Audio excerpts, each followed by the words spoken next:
Today we're going to talk about biofields. So what are biofields? That's a weird word, and why are they important? Why should you care? So today we're going to talk a little bit about biofields. I think you guys are going to be surprised at some of this information. At a high level, let's just say, I'm a world expert, let's say, on the endocannabinoid system, right? And so the endocannabinoid system works by fats, right? So it's when you eat dietary fats, they are broken down into things called endocannabinoids. Partly, they're also used for fuel. They stick on triglycerides. But when you eat dietary fats, basically by virtue of eating dietary fats and by virtue of building endocannabinoids in our intestinal lumen, we're giving feedback to our body that tells us a lot about our nutritional state. So your body is kind of two things. It's kind of this fat system, if you will, and there's a lot to that fat system. The endocannabinoid system is a big part of that fat system. And you're also a water-based system. Okay, so there's water. You have water in your blood. Water in your lymphatic. Your blood is for the most part water soluble. Situation. So it's water-based. You can carry fats and oils in your blood, and you do so in things called glomerulons, and that's where how cholesterol is measured. So VDLs, HDLs, and there's two other ones that you use to move fats around or oils around, in your body. But you do so in water-soluble systems, okay? And that's because you're electric. Your body is electric. So that's what we want to talk about a little bit today is the electric principles of your body, and what that's all about. And should you be concerned about that? Is it a important thing, non-important thing? And just the fact that we're talking about it should tell you that it's a pretty important thing. So let's dive right in. We all understand, like that dead thing that we're looking at, roadkill by the side of the road. Well, what differentiates this dead deer from a live deer, right? We can sort of observe that it's decaying and decomposed. Again, it no longer has the life force, whatever that means. It's no longer animated, whatever that means. But clearly it's no longer, let's say, electric, and it no longer is hydrated, right? And so let's look at a little bit about, what do we call life? I mean, how do we distinguish a live thing from a dead thing, right? So the condition that distinguishes animals and plants from inorganic matter, being alive or being dead, including the capacity for growth, reproduction, functional activity, and continual change preceding death. So if you're decomposing, if you're more inorganic matter than organic matter, you're considered dead, right? But it has to do what I want you to get you to think about is decomposition. Okay, so if we're trending toward death, we're decomposing.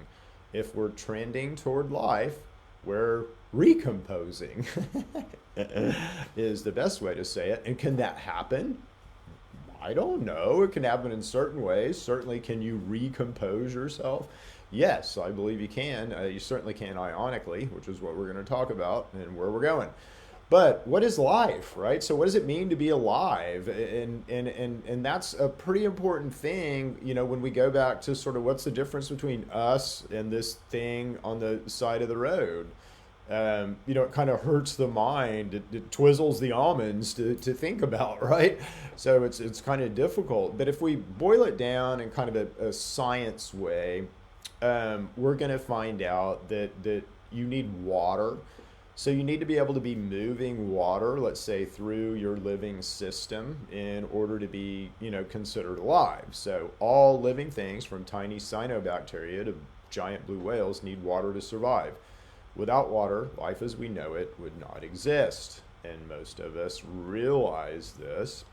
The other thing that's important for life, and again, what's the difference between that dead thing and you? is you're circulating ions through you. So you're moving, just like you're moving water. And again, we have to take in water, we urinate out water, so we input water, we're eliminating water. But what do we do with all that water? We're moving ions. We use water for our blood, we use water for our lymph, we use water in a lot of different ways.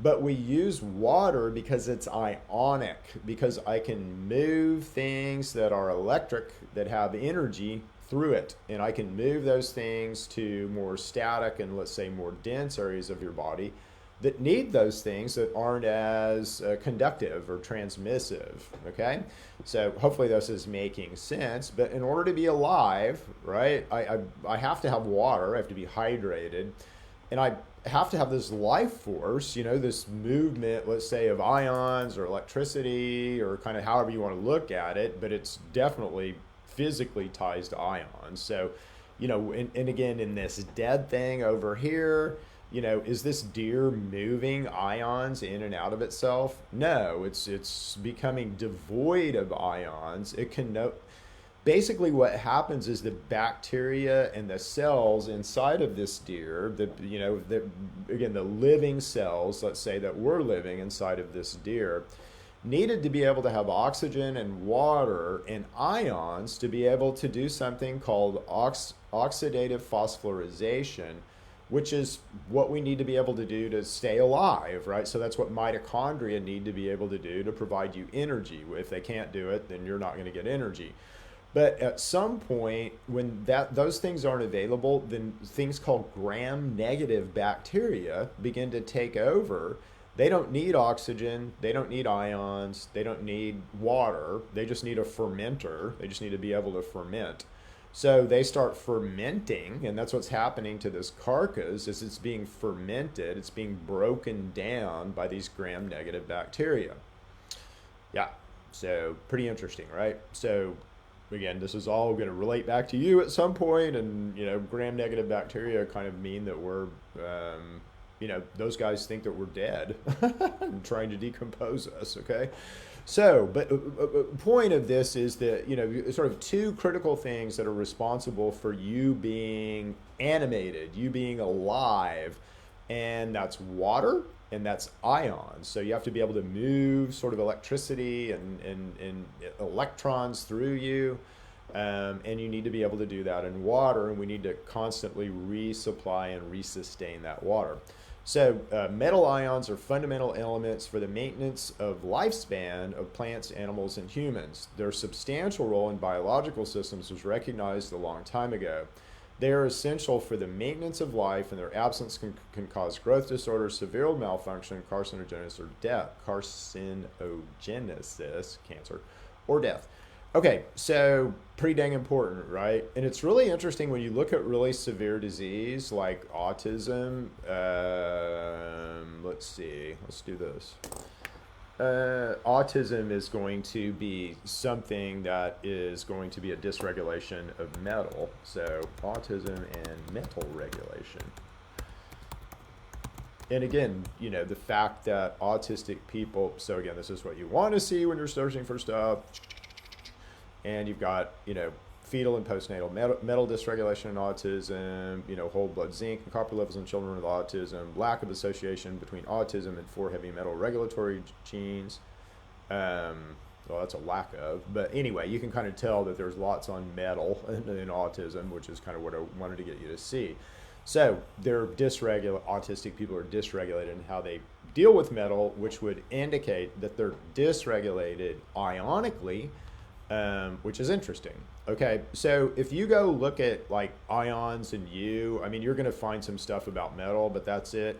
The term you're going to find that you really need to find is something called electrolytes. So this is what we want to look at, is electrolytes. These are how we're moving electrons around inside of us. So these guys are used for just all different kinds of reactions inside of you.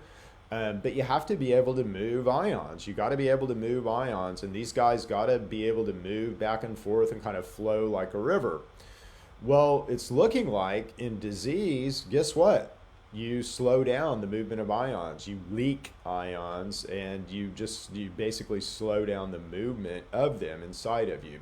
So we want kind of a situation almost like a washing machine, you can think about. And where most of us are at is this just, hardly any kind of agitation or torque, I guess, in our systems. Torque is a deeper thinking about this, because that's really literally how it works, is through torque. Okay, so all right, Chip, you've told me all this stuff. Yeah, I need ions and I need water. Well, what does that mean? How does that relate to me? Is this measurable? Does it matter to my health and all that? Yes, it does. So if you want to research this yourself, the term is something called biofield.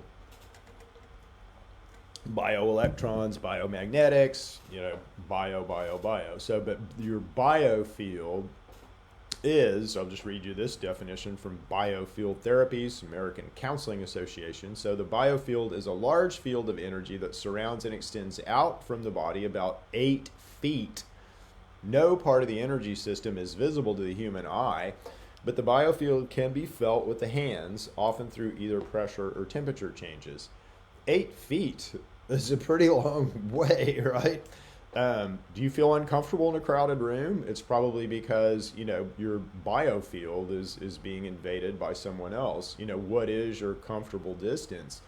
At 8 feet, can you begin to sense, things from other people's biofields? So doesn't that just lend itself to some fascinating discussion and fascinating thoughts? Does the biofield exist? Uh-oh, my internet appears to be funky.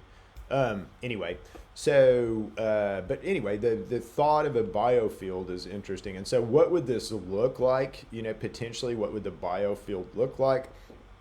It would look something like this, okay?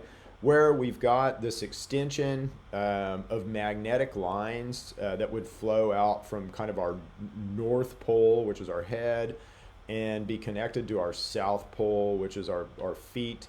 There's a little bit more to this. If you're alive and you're sort of moving ions in and out, this field will torque, and it will torque kind of to the right on the bottom and to the left on the top. That is something called the torsion field, which we'll talk about in a second. But this is the way that I kind of think it looks, to me. So what would this biofield, look like if you could actually see it? Something like this, right? But it wouldn't potentially be this robust for all of us. You could tell probably a lot about health and disease by evaluating this biofield if you could see it. So cool stuff, huh? All right, so quick lesson in quantum mechanics, because we just got to get into a little bit of the quanta as we talk about this. So quantum mechanics is, we've all had our high school chemistry class, right? We learned about protons and neutrons and electrons and all that stuff. Well, protons are pretty important guys, and this is a picture of a proton. So it turns out a proton is made up of smaller particles, or things called quarks, and things that stick quarks together called gluons. And quarks always come in threes, at least in more advanced particles like a proton. So a proton is just 2 up quarks and 1 down quark. You will also notice that these quarks have a color, and the color is important in quarks because they have different properties, and they call them spin properties, which we're going to talk about in a second.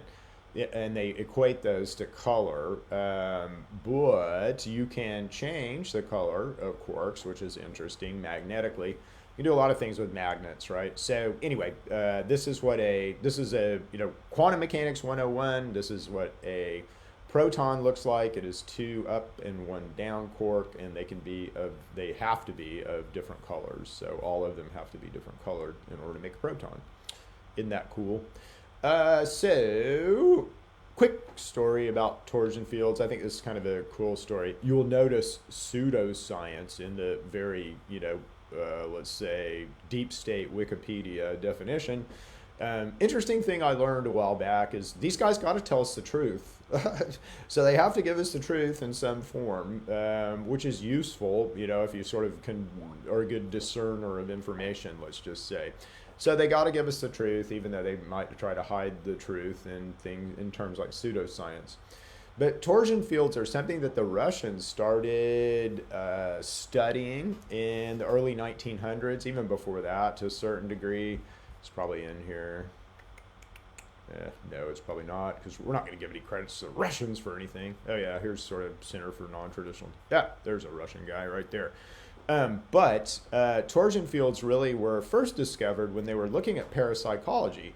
So they were trying to figure out action at a distance, right? So they knew that in some cases people were telepathic, in some cases people could affect reaction or some outcome at a distance, right? And they knew also that there was some action at a distance things happening in quantum mechanics, which wasn't called quantum mechanics at the time.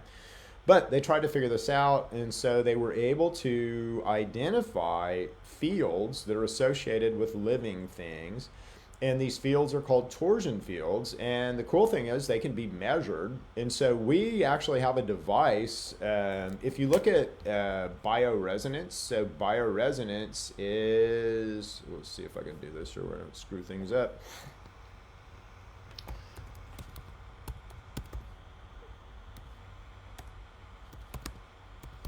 I'll show you kind of what these guys look like, but this is what we use to measure, and these measure biofields. Okay, so some of it, this one looks like the old Scientology device, and a lot of these guys do because they're skin galvanization.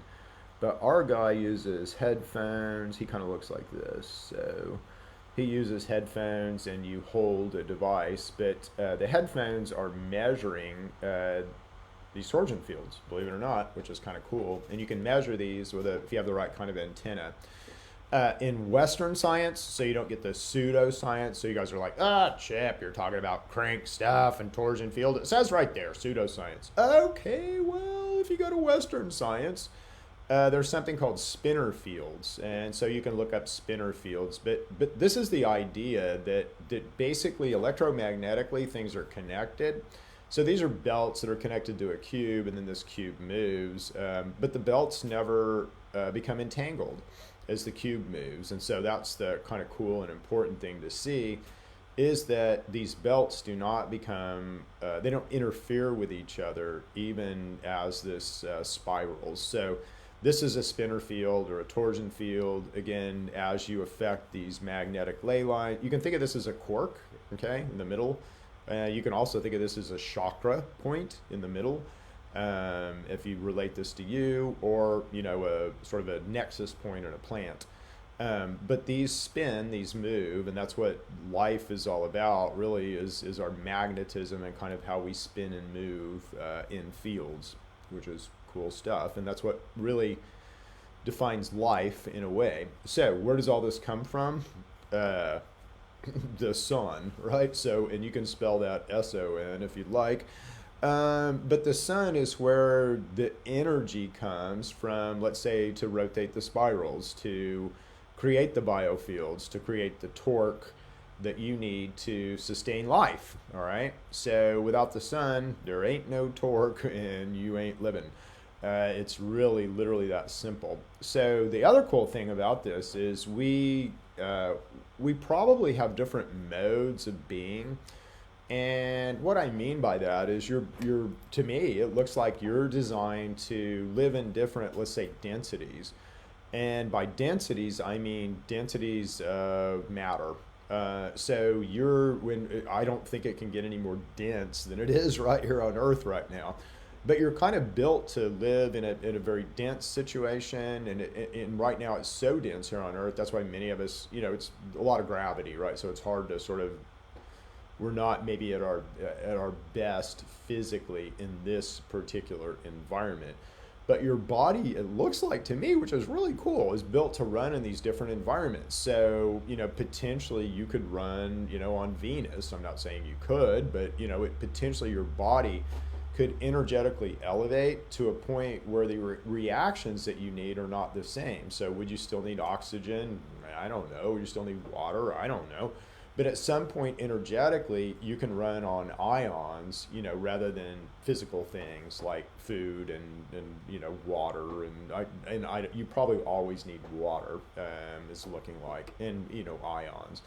But we can exist, in different modes is what it's looking like, which is really cool.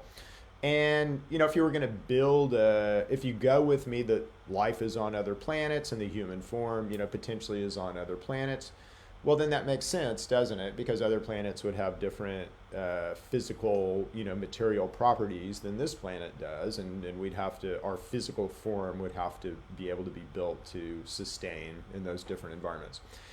Anyway, the sun, isn't that cool? So we literally live by the sun. It creates these torsion fields. These torsion fields and water are kind of what define life. And again, that could happen in any kind of physical environment, but here it's very solid and physical. And so we have physicality as a result. All right, so that's about all I have for you guys today. Hopefully, you can kind of, again, we're headed somewhere, and we're headed to really a point of a deeper understanding about how you work, a breaking, let's say, of the It's not a lie that you're told by pharma and education. It's just more of a little box, right? So if I teach you this little box, and I know all about this. I'm magic. I'm like a god. I can do all kinds of things. And you go, wow, how did he do that? Because I know this and you know this, right? So it's a way to control and compartmentalize information. And that's what you've been taught about. You've been taught this, right, about how you work. And the box is huge. So how do we teach you about that box, and how do I sort of get you there? Well, that's what I'm trying to do. So we'll continue on with other chip talks. But hopefully you guys have enjoyed this. Again, if you're on YouTube, subscribe and do all the stuff that they always tell you to do. Forward these around. Feel free to share them. I am trying to give you knowledge and information that I want you to share. I want you to understand. We'll always have ways to, sell you things, let's say, with supplements or consulting or, whatever it is. But I'm giving you this knowledge freely, and I want you to take it. I want you to share it. So anyway, see you guys. Love you guys, and we'll